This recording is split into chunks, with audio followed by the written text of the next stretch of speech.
اعوذ باللہ من الشیطان الرجیم بسم اللہ الرحمن الرحیم هو السمیع العلیم هو الغفور الرحیم هو التواب الرحیم اللہم صلی علی محمد وعلی آل محمد۔ دربار امام زادہ عبداللہ شاہ لشکر غازی بابا پاکستان سے السلام علیکم ورحمۃ اللہ وبرکاتہ۔ کیا ایسے عامل بھی موجود ہیں جو اس نہج پر اس وقت زندہ ہیں کہ وہ اپنے عمل اور اپنے وظیفے کی بدولت بارش کروا سکیں یا اللہ کے حکم سے بارش رکوا سکیں؟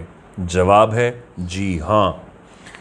ایسے بہت سارے لوگ اس وقت بر صغیر پاک و ہند میں، جب آپ یہ سیگمنٹ دیکھ رہے ہیں اور اس کے بعد بھی قیامت تک، اللہ اپنے ایسے بندوں کو رکھتا ہے جن پر اس نے اپنی عنایت اور رضا کا معاملہ فرمایا ہے، اور جو اس کے خوف میں، اس کے پیارے نبی کی اولاد کی محبت میں اس طرح سے فنا ہے کہ انہوں نے فنا فی اللہ کا درجہ حاصل کر لیا ہے۔ فنا فی النبی سے فنا فی اللہ پہنچ گئے، فنا فی الشیخ، پھر فنا فی العالی، فنا فی النبی اور فنا فی اللہ، یہ راستہ انہوں نے حاصل کر لیا ہے۔ جب وہ اللہ سے مانگتے ہیں ان کے وسیلے سے تو اللہ پاک ان کی بات، ان کی رضا، ان کی مراد کو پورا فرماتا ہے، جس میں سے بارش کا ہونا بھی اور بارش کا رکوانا بھی ان کے اختیار میں آ جاتا ہے۔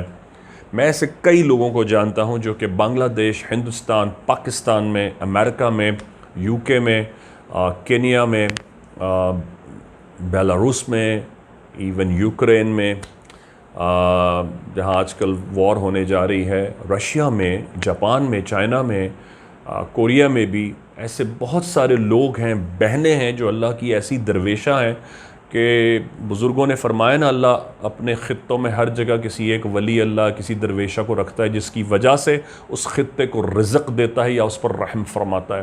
تو ایسی بہت ساری بہنیں ہیں، بیٹیاں ہیں کہ جن کو اللہ نے طاقت بخشی ہے کہ ماشاءاللہ وہ جب پڑھ کر مانگتے ہیں وسیلے سے تو اللہ پاک بارش برسات کو برساتا بھی ہے اور وہ رکوا بھی لیتے ہیں۔ ایسے واقعات بے شمار آپ کو میں غازی کے صدقے سنا سکتا ہوں، لیکن ہمارے بچپن کا ایک واقعہ ہے۔ ہم نے ایک بزرگ کو دیکھا تھا، وہ لاہور میں ہم سے ملنے آئے تھے، اور اس وقت میں بہت چھوٹا تھا، 6 سال کا ہوں گا، اور کیونکہ میری پیدائش جو ہے وہ لاہور کی ہے، تو ہم اس وقت یہ خالد مسجد ہے کیولری گراؤنڈ میں، وہاں رہا کرتے تھے۔ تو کوئی بزرگ آئے تھے، انہوں نے دروازے پہ دستک دی تھی، اور وہ میری والدہ سے ملے، میرے والد سے ملے۔ اس وقت صرف میں تھا اور میرا ایک چھوٹا بھائی تھا، کیونکہ میں گھر میں سب سے بڑا ہوں۔ تو وہ آئے اور کہنے لگے میں آپ سے ملنے آیا ہوں۔ پھر انہوں نے میرے والد کے سر پہ ہاتھ رکھا، میری والدہ کو دعا دی دور سے، اور اس کے بعد انہوں نے ہمیں بہت پیار کیا، اور ہم نے کرسیاں کھینچ کے انہیں بٹھایا تو وہ زمین پہ بیٹھے، تو ہم بھی زمین پہ بیٹھ گئے، بچے تھے ہم زمین پہ بیٹھے۔ وہ دعائیں دیتے رہے بہت ساری۔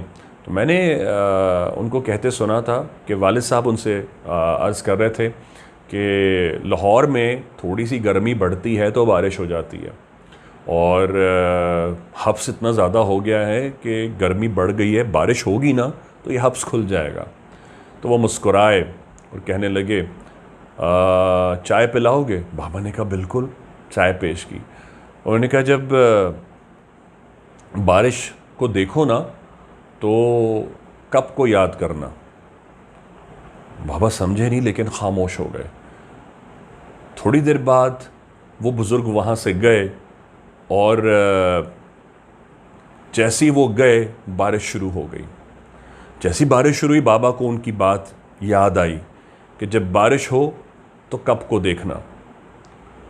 بابا نے دیکھا، جو چائے انہوں نے پوری پی تھی اور کپ خالی تھا، چائے اسی طرح کپ میں موجود تھی۔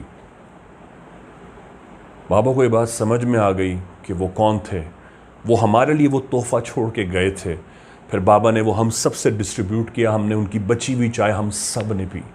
تو یہ ہمارے سامنے دیکھا ہوا واقعہ ہے کہ جو بزرگ اس ولایت پر ہوتے ہیں، صاحب کرامت ہوتے ہیں، وہ خواہش پر اللہ پاک اپنی منشا کو، اپنی مرضی کو ان کی نیت میں، ان کے اذن میں ڈال دیتا ہے۔ اسی لیے ولی اللہ جب کرامت دکھاتا ہے تو وہ یہی کہتا ہے قم بِإِذْنِ اللہ، یعنی اللہ کے حکم سے ہو، اور وہ ہو جاتی ہے۔ اللہ پاک اس کی مرضی بن جاتا ہے نا۔ اللہم صلی علی محمد وعلی آل محمد۔ اللہ حافظ یا غازی۔